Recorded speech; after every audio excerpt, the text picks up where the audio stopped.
जय हिंद सभी को। सबसे पहले तो आप सभी का हार्दिक अभिनंदन और स्वागत। और इस वीडियो में मैं आप लोगों के साथ डिस्कस करने वाला हूं सैमुअल्सन के मॉडल पे, सैमुअल्सन का व्यापार चक्र सिद्धांत। ध्यान रहे, ट्रेड साइकिल थ्योरीज अपने आप में बहुत महत्वपूर्ण है और हिक्स और सैमुअल्सन जो है एग्जाम के हिसाब से और हमारे सिलेबस के अकॉर्डिंग बेहद इंपॉर्टेंट बन जाते हैं अपने आप में। और यहाँ पर आप देखोगे कि व्यापार चक्र के संबंध में जो ज़्यादातर सिद्धांत प्रस्तुत किए हैं उनमें हिक्स और सैमुअल्सन काफ़ी फेमस है और आधुनिक अर्थशास्त्रियों के तौर पर इनकी पहचान है। अच्छा, दोनों ने ही जो है अपने व्यापार चक्र का कारण जो है गुणक और त्वरक यानी मल्टीप्लायर और एक्सीलेटर की जो इंटर रिएक्शंस है उनको बताया है। सैमुअल्सन ये मान करके चलता है, Samuelson assume that the current consumption is based on previous year income, यानी जो सीटी होता है यानी वर्तमान उपभोग होता है वो फंक्शन होता है पिछले वर्ष की आय का। इस चीज़ को आप लोग थोड़ा सा अच्छे से समझ के चलिएगा। उसी प्रकार जो निवेश होता है, वर्तमान निवेश दोनों अवधियों वर्तमान और पिछली अवधि में किए गए उपभोग का अंतर होता है। अर्थात यहाँ पर जो इन्वेस्टमेंट होगा IT यहाँ पर है, ये फंक्शन होता है CT और CT-1 का।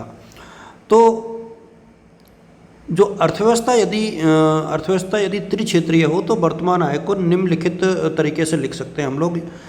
We can write down the equation as follow. देखो, CT जो है उपभोग को शो कर रहा है T समय में, और ये T समय में निवेश को, और ये सरकारी क्षेत्र को, सरकारी व्यय को। तो ये तीनों को आप लोग इसी तरीके से एग्जाम में लिख सकते हो। अब आप सबको पता है कि CT इक्वल टू BYT-1 होता है और B की जो वैल्यू होती है बेसिकली MPC के इक्वल होती है, यानी सीमांत उपभोग प्रवृत्ति के। तो IT, अब यहाँ पर आप इस वैल्यू को प्रतिस्थापित कर दो। IT क्या है यहाँ पर, ये VCT-1, तो V यहाँ पर त्वरक को प्रदर्शित कर रहा है। ये मैंने क्लास में बहुत अच्छे से शेयर किया था आप लोग के साथ। चूँकि सरकारी व्यय को आय का निरपेक्ष माना गया है, तो इसलिए समीकरण 1 में इनकी वैल्यू को we can put the value in equation 1। तो यहाँ पर आप देख पा रहे हो कि ये जो GT प्लस BYT, यहाँ पर YT है, इधर ध्यान रखना इस चीज़ का। ये CT इधर लिखा हुआ होना चाहिए। ये जो इक्वेशन निकल करके आएगी वो GT equal to VYT BCT-1, इस तरीके से इक्वेशन निकल करके आएगी। इसको आप लोग अच्छे से देखना, और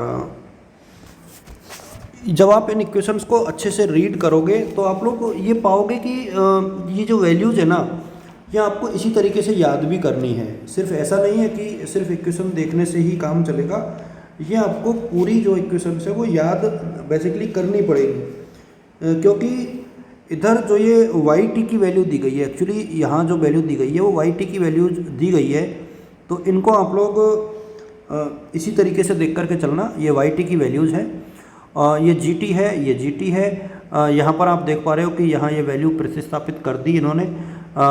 ये CT बराबर BYT, इसलिए इस समीकरण का मान हमने समीकरण 2 में जब प्रतिस्थापित किया है, जब ये वैल्यू हमने यहाँ रख दी, तो आप यहाँ पर देखोगे कि CT, तो CT की जगह CT अपन ने रख दिया, ये देखो, और ये T-1 था तो ये T-2 हो गया। तो ये दोनों इक्वेशन यहाँ आ गई।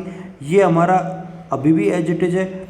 और इसी प्रकार से यहाँ पर हमने इस तरीके से इसको प्रतिस्थापित कर दिया है, V और इसको अलग ले लिया, तो ये YT-1 बच गया और ये YT-2 बच गया, प्लस ये जो है हमारी इक्वेशन अलग से रह गई। ये तीसरी इक्वेशन हमारी बन गई। और इस समीकरण से जो है GT को हमने स्थिर मान लिया है, और जबकि जो मल्टीप्लायर है और त्वरक है, दोनों ही आय को यहाँ पर इफेक्ट कर रहे हैं। तो MPC की जो वैल्यू है वो 0 से अधिक है और 1 से कम है, और त्वरक का मूल्य जो है 0 से अधिक होता है। देखिए, इस इक्वेशन को आप लोग इसी तरीके से समझ के चलिएगा। यदि हम लोग वैल्यूज़ की बात करें तो ये 5 स्थिति यहाँ पर दी गई है। V की वैल्यूज़ दी गई है, MPC यानी ये त्वरक का मान दिया गया है, और तीनों अवस्थाएं यहाँ पर मेंशन है। यहाँ पर आप देख पा रहे हो कि साइकिल लेस पथ है, इसके बाद डैम्प्ड साइक्लिक पथ है यहाँ पर, फिर इसके बाद कांस्टेंट साइकिल पथ है, देन इसके बाद एक्सप्लोसिव पथ है, और एक प्रकार से साइकिल लेस एक्सप्लोसिव पथ है। तो ये 4 अवस्थाएं होती हैं। डायग्राम आप लोग यहाँ से इसी तरीके से आप लोग एज इट इज बना दोगे, तो भी ये जो क्वेश्चन है वो बहुत अच्छे से हो जाएगा। एक्स अक्ष पर आपको आउटपुट लेना है, बी पर आपको टाइम लेना है। डायग्राम मैं इसमें टाइम ख़राब नहीं करना चाहूँगा, आप लोग इसको आराम से बना दोगे, क्योंकि एग्ज़ाम में भी मैंने क्लासरूम में भी इनको समझाया है आप लोग को अच्छे से। स्क्रीनशॉट आप ले सकते हो, आराम से पॉज करके आप लोग देख सकते हो। उसी हिसाब से मैं इस चैप्टर को फ़िलहाल समाप्त करना चाह रहा हूँ, क्योंकि मुझे पता है कि बहुत ज़्यादा समय अभी हमारे पास नहीं है एग्ज़ाम के अकॉर्डिंग। तो गुणक और त्वरक दोनों के मूल्य यहाँ पर स्थिर नहीं रहते हैं, पहली आलोचना ये बनती है, जबकि ये स्थिर मानता है। अवधि का स्पष्टीकरण नहीं देता है, वृद्धि की सीमाओं का कोई निर्धारण नहीं किया है, एक्सीलेटर को बहुत ज़्यादा महत्व दे दिया है, इकोनॉमी निरंतर प्रगतिशील रहती है, और पहली और पाँचवीं जो अवस्थाएं हैं वो बिल्कुल ही अव्यावहारिक है। ऐसा होता नहीं है कि साइकिल लेस पथ हो जाए और इतना एक्सप्लोसिव हो जाए। पूंजीवादी अर्थव्यवस्था पर आधारित है और सरकारी तत्व की इन्होंने बिल्कुल इग्नोरेंस कर दी थी, और विकासशील देशों पर इसकी जो इम्प्लीकेशंस है वो कंपैरेटिवली कम है। तो ये इस तरीके की कुछ चीज़ें थी और मुझे लगता है कि ये आपको देख लेना चाहिए। Wishing you all the best और गुड लक बच्चों। Thank you so much.